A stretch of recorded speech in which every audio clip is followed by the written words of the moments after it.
today's edition, we look at the recently ended 38th African Union Summit and its resolutions. Ladies and gentlemen, this is the news of the day live from Global LTV.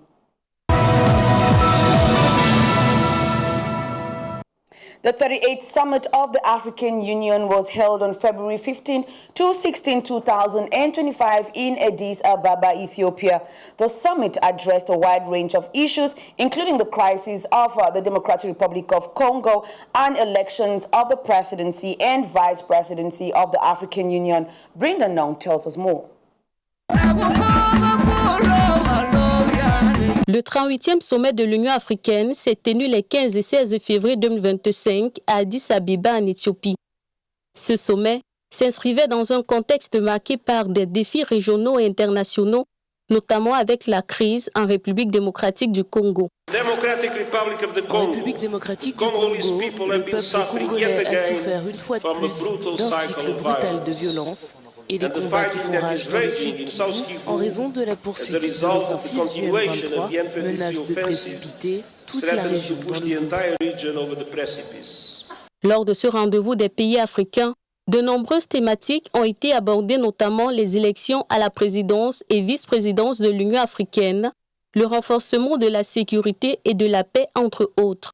Le président tchadien Mahamat Idriss Déby Itno, au cours de ce sommet, n'a pas manqué de faire appel à l'Union des États africains pour lutter contre ces tensions géopolitiques.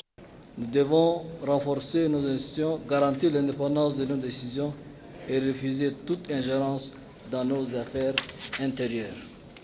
Le renforcement de notre union n'est pas une option pour nous, c'est une nécessité absolue. Cette réunion a connu la participation des chefs d'État et de gouvernement des 55 pays membres de l'Union africaine, ainsi que celle des dirigeants d'organisations internationales, d'organisations non gouvernementales ONG et du secteur privé. À l'issue de cette rencontre, le Djiboutien Mahamoud Ali Youssouf a été élu président de la Commission de l'Union africaine et des résolutions importantes ont été prises pour l'avenir de l'Afrique et de la coopération internationale. The just ended 38th African Union Summit in Addis Ababa focused on resolving two of the continent's most pressing crises, the ongoing conflict, of course, in the Democratic Republic of Congo and Sudan. Leaders called for de-escalation and greater diplomatic efforts to restore peace. Joy Ngong on this report. African leaders had several pressing issues to address at the 38th AU Summit, with the conflict in the Democratic Republic of Congo taking center stage. We are all very, very concerned about an open regional war in over Eastern DRC. And this, we reiterated the need for caution and the need for M23 and its supporters to disarm and withdraw from the Goma airport and other occupied territories. Speaking at the summit in Addis Ababa on Saturday, UN Secretary General Antonio Guterres stressed on the need to prevent any regional escalation. Regional escalation must be avoided at all costs. There is no military solution. The deadlock must end, the dialogue must begin, and the sovereignty and territorial integrity of the DRC must be respected. The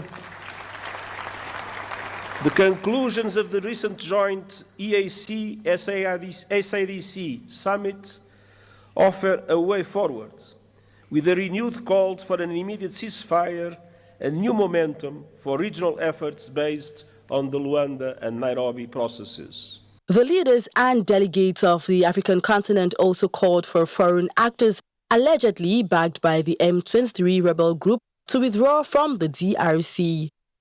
A key resolution from the summit was the decision to merge two existing peace processes, the Rwanda facilitator talks aimed at fostering direct dialogue between the DRC and Rwandan president, and the Nairobi peace process. In very basic terms, the Nairobi process is supposed to bring the different factions inside DRC to a negotiating table so that they can have a conversation with their government, which is the government of DRC.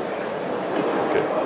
And this includes the M23. However, DRC President Felix Tshisekedi, who was absent from the summit, has previously stated that he would not engage talks with M23. Beyond the DRC, the summit also addressed the ongoing war in Sudan. The leaders expressed optimism about sustained engagement with all Sudanese parties, including civilians and political leaders, highlighting the AU's commitment to an inclusive dialogue aimed at resolving the crisis and restoring constitutional democracy in Sudan.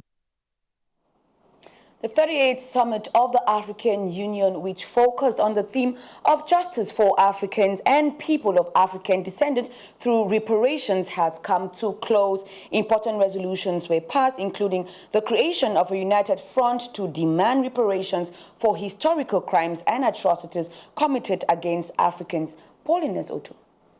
La justice pour les Africains et les personnes d'ascendance africaine par les réparations. C'est le thème de ce 38e sommet de l'Union africaine.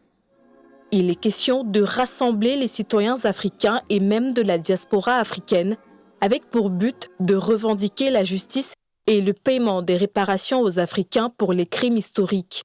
Sur cette estrade, le Premier ministre éthiopien revient sur le fait. Pour lui, la demande de réparation n'est en aucun cas une demande d'aide financière ou de charité. Demand for reparations is not about charity or financial aid. It is a call for justice. It seeks to restore the dignity of millions and heal the deep scars of poverty, inequality, and discrimination. It demands an end to the systematic exploitation of our wealth, resources, and opportunities. It also calls for a transformative process that acknowledges past harms and takes bold steps to right the wrongs caused upon us, upon society across the continent. Les participants ont souligné la nécessité de créer un front commun et uni pour exiger le dédommagement pour les crimes historiques et les atrocités commises contre les Africains. Dans le cas d'espèce, il s'agit du colonialisme, de la discrimination raciale, des génocides, entre autres. Pour le président tchadien, le renforcement de l'Union africaine n'est pas une option, mais plutôt une nécessité absolue. Il en appelle donc à une Union africaine plus solidaire. L'Union africaine doit être le rempart contre toute forme de domination, quelle qu'elle soit, économique, culturelle ou politique. Nous devons renforcer nos institutions, garantir l'indépendance de nos décisions et refuser toute ingérence dans nos affaires intérieures. Les autorités présentes à ce sommet ont été pour la plupart séduites par ce projet. On Saturday, February 15th, at the opening of the 38th Summit of the Continental Organization, Mahmoud Ali Yusuf was elected chairman of the African Union Commission, replacing Moussa Faki Mahama. Our intern, Uriel Tongmam, provides further details. À 59 ans, il a été élu président de la Commission de l'Union africaine. Mahmoud Ali Yusuf a obtenu 33 votes nécessaires pour remporter l'élection face à ses 4 concurrents, parmi lesquels le Kenyan Raila Odinga, grand favori à ce poste, qui malheureusement est dévancé par le Djiboutien grâce à une campagne bien menée. Ça se déroule à mon rythme, avec mes moyens et surtout mon réseau. Le diplomate djiboutien qui succède à Moussa Faki Mahamat n'a pas manqué de remercier le président de Djibouti ainsi que sa nation tout entière. Une victoire qui, pour beaucoup, est une réelle surprise. Il était le challenger, ce n'était pas forcément lui le favori, puisque l'ancien Premier ministre du Kenya était donné favori par tous les pronostics. Mais je crois que le profil technocratique a été privilégié au profil politique. Aujourd'hui, à la tête de la Commission de l'Union africaine, Mahmoud Ali Yusuf s'engage à lutter contre la malgouvernance dans certains pays d'Afrique. C'est important, c'est que la nouvelle commission puisse se pencher en priorité sur ces questions de paix et de sécurité, puisque pour aller vers l'intégration économique, pour aller vers le développement des secteurs sociaux et surtout mettre en œuvre toutes les composantes de la zone de libre-échange continental, il faut commencer par la paix et la sécurité.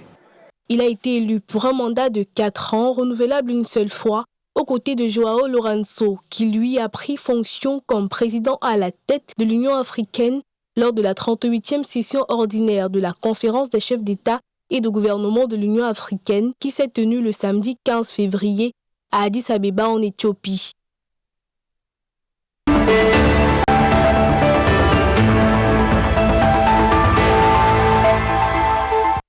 Since Saturday, February 15, national meetings have been taking place in Niger's capital to determine the duration of the transition and its objectives. Here's a look at the opening ceremony chaired by the President of the National Council for the Safeguard of the Homeland, Head of State Brigadier General Abdul Rahman Tiani. Our correspondent Jean-Marc Bicoq tells us more. Annoncé en août 2023 par le général de brigade Abdourahmane Tiani, chef de l'État, les travaux des assises nationales ont été entamés le samedi 15 février 2021 à Niamey, dans la salle des conférences internationales Mahatma Gandhi. À l'entame, le chef de l'État a mentionné l'importance du patriotisme. Chaque Nigérien, chaque citoyen de la Confédération doit se conduire en digne soldat, défenseur de la patrie, de notre espace commun. C'est cela notre devoir envers nos familles, envers nos proches, envers nos pays. Mesdames et messieurs, en parlant des défenseurs de la patrie, je veux une fois de plus rendre un vibrant hommage à nos forces de défense et de sécurité et à notre vaillant peuple qui continue de se battre pour notre souveraineté et notre dignité, dans l'honneur et la victoire certaine à venir, Inch'Allah. Et puis, le président de la République a demandé à tous les participants d'être préoccupés essentiellement par la refondation de la nation et rien d'autre. Les présentes assises ne peuvent pas se réduire à une tribune de promotion personnelle, de positionnement politique, de règlement de compte, de critiques acerbes, injustifiées et de tremplin pour une conquête du pouvoir à venir. Elles doivent plutôt être un moment d'échange constructif qui va fédérer tous les Nigériens pour l'atteinte de nos objectifs communs d'unité nationale, de cohésion sociale, de justice sociale, de paix, de sécurité et de progrès socio-économiques. Ensuite, il a procédé à l'ouverture des travaux en ces termes. En souhaitant pleine réussite à nos assises, je prie Allah, le clément et le miséricordieux, de bénir le Niger, son peuple, de bénir nos concitoyens de la Confédération AES et tous les peuples épris de paix et de justice. Que ces assises apportent le meilleur au peuple nigérien qui le mérite tant.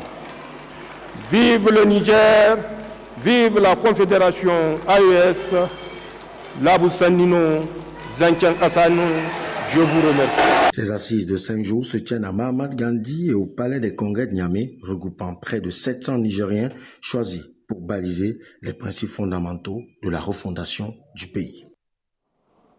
And it is a wrap for today's edition of the News of the Day here on Global LTV. Ladies and gentlemen, stay tuned to this channel and, of course, stay blessed.